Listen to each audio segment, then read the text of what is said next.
안녕하세요. 빛으로 걷는 길입니다. 오늘은 이런 새벽에 깨어있는 분들과 함께 이야기해 보려 합니다. 모든 게 조용한데 유독 마음만은 잠들지 못하는 시간. 가슴이 답답하고 생각이 꼬리를 물며 깊어질 때가 있죠. 내일은 괜찮을까? 이 문제는 언제쯤 끝날까? 하나님은 지금도 나를 보고 계실까? 불안한 새벽, 그 조용한 어둠 속에서도 하나님은 여전히 우리 곁에 계십니다. 혹시 지금 이 시간 잠들지 못하고 이 영상을 보고 계신가요? 마음이 무겁고 걱정이 떠나지 않아 뒤척이고 계신가요? 괜찮습니다. 하나님은 그 마음을 다 알고 계세요. 우리가 말하지 않아도 하나님은 이미 우리의 불안을 보고 계십니다. 우리의 마음이 불안할 때 하나님은 그 불안을 모른 척하지 않으십니다. 오히려 그 순간에 더 가까이 다가오십니다. 성경은 이렇게 말씀하십니다. 베드로전서 5장 7절 말씀이에요. 너희 염려를 다 주께 맡기라. 이는 그가 너희를 돌보심이라. 하나님은 우리가 불안해하는 그 순간에도 괜찮다. 내가 함께하고 있다 조용히 말씀하시는 분이에요. 우리는 종종 불안을 혼자 감당하려고 합니다. 다른 사람에게 짐이 될까봐 약한 모습을 보이기 싫어서 그냥 꾹 참고 견디려고 하죠. 하지만 하나님은 그런 우리에게 말씀하세요. 너의 짐을 내게 맡기라. 내가 혼자 지기엔 너무 무거운 짐이다. 불안은 때로 우리에게 이제 그만 기대하라는 세상의 속삭임으로 다가옵니다. 더 이상 좋아질 게 없어. 내가 할 수 있는 건 아무것도 없어. 이런 목소리들이 들려오죠. 하지만 하나님은 그 속삭임 속에서 이렇게 말씀하십니다. 아니야, 나는 너를 결코 버리지 않는다. 너의 내일은 여전히 내 손 안에 있다. 우리의 힘으로는 미래를 다 알 수 없지만 하나님은 그 길의 끝까지 이미 보신 분이에요. 그래서 하나님께 맡기는 순간 불안은 조금씩 평안으로 바뀝니다. 생각해 보세요. 우리가 내일을 걱정하는 이유는 내일을 컨트롤할 수 없기 때문이잖아요. 하지만 하나님은 그 내일을 이미 아시고 준비하고 계세요. 그러니 우리가 할 일은 내일을 붙잡으려 하는 게 아니라 내일을 아시는 하나님을 붙잡는 거예요. 성경 속 인물들도 불안을 몰랐던 건 아닙니다.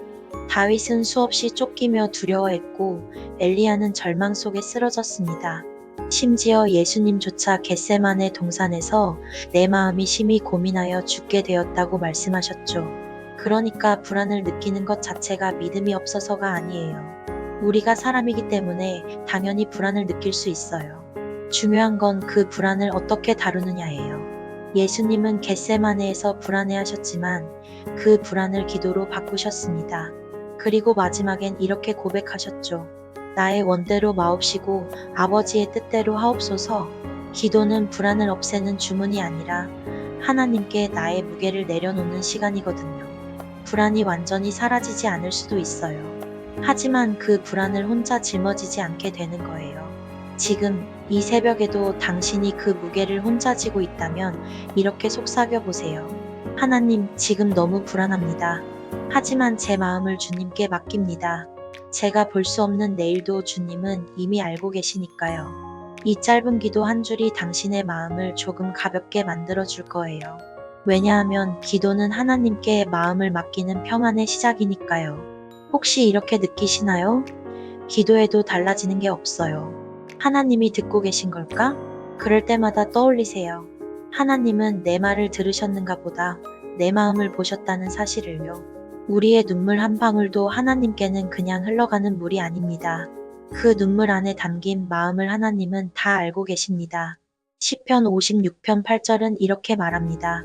내가 흘린 눈물을 주의 병에 담으셨나이다. 생각해 보세요. 하나님이 우리의 눈물을 병에 담아 보관하신대요. 하나도 흘려보내지 않고 다 기억하신대요. 그만큼 우리의 아픔을 소중히 여기신다는 뜻이에요. 당신의 새벽 눈물은 하나님께 보관된 기도입니다. 말로 표현하지 못해도 하나님은 그 눈물이 무엇을 말하는지 다 아세요. 이 새벽에 당신의 마음이 여전히 무겁다면 하나님의 말씀을 한 줄만 붙잡아 보세요. 예레미야 29장 11절 말씀입니다. 내가 너희를 향한 나의 생각을 아나니 평안이요 재앙이 아니니라. 너희에게 미래와 희망을 주는 것이니라. 우리는 지금 보이는 것만 보고 불안해하지만 하나님은 우리의 미래 전체를 보고 계세요. 그리고 그 미래를 희망이라고 부르세요. 하나님은 절망 속에서도 우리의 내일을 희망이라 부르십니다. 지금은 깜깜해 보여도 그분은 이미 당신의 내일을 준비하고 계십니다. 혹시 요즘 잠이 오지 않는 이유가 미래에 대한 두려움이라면 하나님께 이렇게 고백해 보세요. 하나님, 내일이 두렵습니다. 하지만 오늘은 주님이 나를 붙잡고 계신 걸 믿겠습니다. 그 믿음이 바로 새벽의 어둠을 밀어내는 빛이 됩니다. 완벽한 확신이 아니어도 괜찮아요. 그냥 주님을 붙잡겠다는 그 마음 하나면 충분합니다. 불안이 찾아온다는 건 아직도 마음이 살아있다는 뜻이에요. 아무것도 느끼지 못하는 게 아니라 여전히 뭔가를 바라고 기대하고 염려할 수 있는 마음이 있다는 거예요. 하나님은 그 살아있는 마음 안에서 당신을 다시 일으키실 거예요. 그 불안을 평안으로, 그 걱정을 기도로, 그 두려움을 믿음으로 바꾸실 거예요. 오늘은 완벽하지 않아도 괜찮습니다.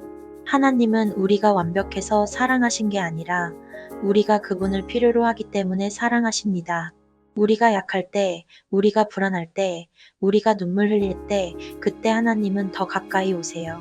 그리고 말씀하세요. 괜찮아, 내가 여기 있어. 이제 이 한 문장만 기억하세요. 하나님은 오늘도 나와 함께 계신다. 그 한 문장이 당신의 불안한 마음에 평안의 문을 열어줄 거예요. 지금 당장 모든 게 해결되지 않아도 하나님이 함께 하신다는 사실만으로도 우리는 견딜 수 있어요. 새벽은 언젠가 빛으로 바뀝니다. 그건 변하지 않는 하나님의 약속이에요. 아무리 긴 밤도 결국은 아침이 오고 아무리 어두운 새벽도 결국은 해가 뜨잖아요. 우리 인생도 그래요. 지금이 아무리 어두워도 하나님의 빛은 반드시 다시 떠오릅니다. 오늘도 하나님은 당신의 이름을 부르며 말씀하십니다. 이사야 41장 10절 말씀이에요. 두려워하지 말라. 내가 너와 함께함이라. 놀라지 말라. 나는 내 하나님이 됨이라. 내가 너를 굳세게 하리라. 참으로 너를 도와주리라. 참으로 나의 의로운 오른손으로 너를 붙들리라. 하나님이 우리를 붙드신대요. 우리가 하나님을 붙잡는 게 아니라 하나님이 우리를 붙잡고 계세요. 그러니 우리가 놓칠까봐 두려워하지 않아도 돼요. 하나님이 절대 놓지 않으시니까요. 함께 마지막 기도를 드리겠습니다. 하나님 아버지, 이 새벽에 불안한 마음으로 깨어 있습니다. 내일이 두렵고 문제가 해결될지 걱정됩니다. 하지만 주님이 저를 붙잡고 계신다는 것을 믿습니다. 제 염려를 주님께 맡깁니다. 제가 볼 수 없는 내일도 주님은 이미 아시고 준비하고 계시니까요. 오늘 밤 주님의 평안으로 제 마음을 채워주소서. 예수님의 이름으로 기도합니다. 아멘. 그러니 괜찮습니다. 이 새벽에도 당신은 혼자가 아닙니다. 하나님이 당신 곁에 계십니다.